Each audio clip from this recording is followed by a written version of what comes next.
I got. Could you tell I was excited? Yeah, a little bit. But anytime you get a lead for Connor, Connor pitches, unbelievably. But if you give him a little bit of confidence, he runs with it.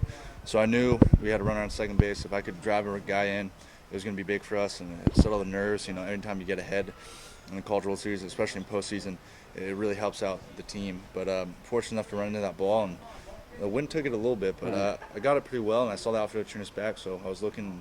I was fortunate enough to get it over the fence. What was the pitch? Do you remember? 2-2 fastball outside. I was looking for it, and rest is history, I guess. And then through that, I think it was then the third. Then you made the toss. Take me through what you saw on that particular play.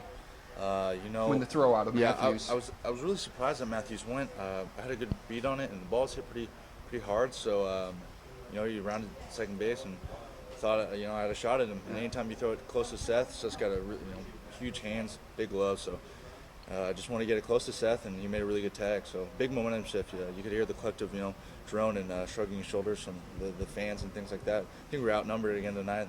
I got heckled all night, but it was good to get out with a win. You had said last Thursday it was a dream of yours to hit a home run in the College World Series. What's it like hitting one in the championship series? It's making me sound a lot better than I am, but dream come true. But I wasn't really trying to hit a home run or anything. I just wanted to get us on the board, like I said earlier. And like I said, anytime you get Connor some confidence, he runs with it, and he did a marvelous job following up that UCLA. I didn't think he'd do any better, but he really did. Big situation for Connor, and he came up for us. But definitely, I was fortunate enough to help our team out, and that's all I was trying to do. And it wasn't just with your bat; you also did it with your arm in the field. Take me through that play where you gunned down the runner at third, kind of killed South Carolina rally. Big momentum shift. South Carolina was getting on Connor that inning. I forgot what it was, maybe seventh inning or something like that. Ball was hit pretty hard through the hole. Gilbert didn't have a shot, so it came up, kind of hard on it. And I was surprised Matthews went. I didn't think Matthews would go, but fortunate enough to, make a pretty accurate throw, and Seth put a really good tag on it. You guys are now just one win away from possibly winning a national title. Is that starting to sink in how close you guys are to realizing your dream? You got to realize, though, it's one just monstrous win left, especially with Roth. He's their guy. He's a College World Series, kind of guru, and all the fans love him, and he just pitches extremely well with his the back against the wall, and South Carolina does just a marvelous job coming back from defeats and stuff like that. So tomorrow's gonna be a really emotional game, a lot of ups and downs, especially since South Carolina is one game away from being eliminated. So we just gotta take their best punch and kind of regroup and just grind out at bats and grind out the game, and hopefully come out with a win tomorrow. Been there through the ups and downs, so it's nice giving an experience like this, College World Series. It's what a college baseball player dreams about. I'm sure what a parent dreams about, seeing their kid succeed. So we have a great relationship, and I'm really thankful that I could give him a couple good memories tonight, and one win away. But like I said before, it's a huge win, and South Carolina's going to come out, and I'm sure they're going to play just unbelievable baseball. Tell me about the "I love you" sign that I think it's your mom, Jane, is your name, that gives you. Some dads whistle their kids from far away. My mom would be at soccer fields and stuff, so I see her from far away, and it's kind of just our universal sign to say like, hey, I see you, and things like that. So my mom was always at games and supporting me, so I love my mom dearly. She's gone through a lot, and a lot of adversity. She's a very strong woman, so I know it means a lot to her when I get that sign. So I love my mom, so that's what the sign is. Are you thinking about them when you're up, subconsciously, consciously? No, I'm just thinking about helping the team, really. I'm just a piece of the puzzle for the Arizona Wildcats, and this is going to be my last college experience, really. Last 2 days, being a college student athlete, so I'm giving my heart and soul to the team, and if we're fortunate enough to win a game and be national champion, that's unbelievable. If we're not, I'm really proud of the guys, because we've gone through a lot together, so couldn't be happy playing with them.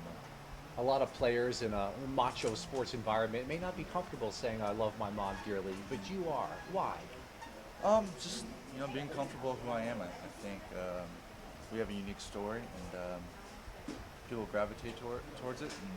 And they give me so many opportunities in life, and they worked extremely hard to give my sister and I a 4-year education, and they mean a lot to me. So why hide it? So I'm just comfortable enough in my own skin, and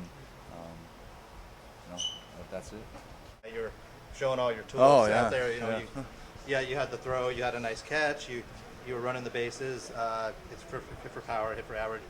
have you always been a complete player like that, or which part of your game has developed most recently? And then is that just kind of how you grew up, that you were? Yeah, if I was a 5-tool player, I'd been drafted in the first round. I probably wouldn't be here. But you're not doing it all, but you're showing it. I appreciate that. Spots, but you know, I usually hit my home runs in kind of bunches. It's usually when I feel real confident about my swing. Right now, my swing feels pretty good. I'm seeing the ball real well. So, sometimes tools show up, sometimes they don't. And I played a couple sports in high school, so I was real raw coming to college and things like that. So.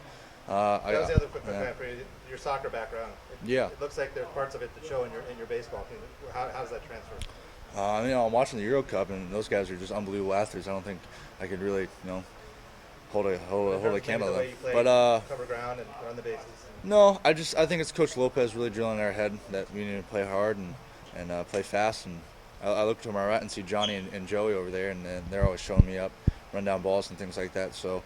I just think it's Coach Lopez, the style of play he recruits, and it's kind of how I've always played, fast and aggressive. So anytime Connor throws, and because I know how hard he works, I work extremely hard for Connor. Yeah, emotions will be like going into tomorrow's game. I mean, obviously there's a lot on the table for you.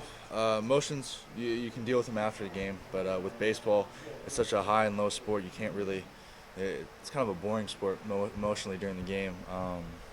You just have to stay even keel, really, because if you get too high, your lows are going to be that much lower. So I'm sure South Carolina's going to have a big inning, 2 or 3 runs, and people are going to be really excited about that, the fans in South Carolina. But we're going to have to do a really good job kind of taking their best punch, boxing analogy, taking out their knockout punch and coming back and just chipping away and getting guys back on base when we're on offense. So I fully anticipate it really being aggressive and emotional. Field game, but we're going to have to do our best kind of just to drown out the emotions. You guys are 1 win away. You guys haven't won it since 1986. Just kind of what would that be like if you guys were able to break through tomorrow and do that? It'd be unbelievable for the community and our athletic director, Greg Byrne. He's done, a marvelous job getting us positioned where we are. But it means a lot to Coach Lopez. For Coach Lopez, just because he's been kind of, a second father figure.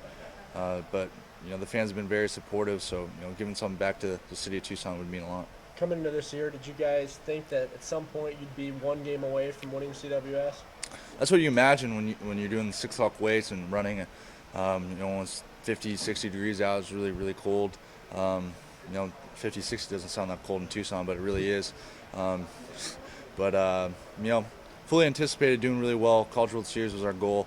And Lopez always said, if you get hot in the College World Series, anything can happen. So 1 win away, but like I said before, it's a really big win because it's South Carolina. You guys won 9 in a row. Just kind of what's been your mentality during this winning streak?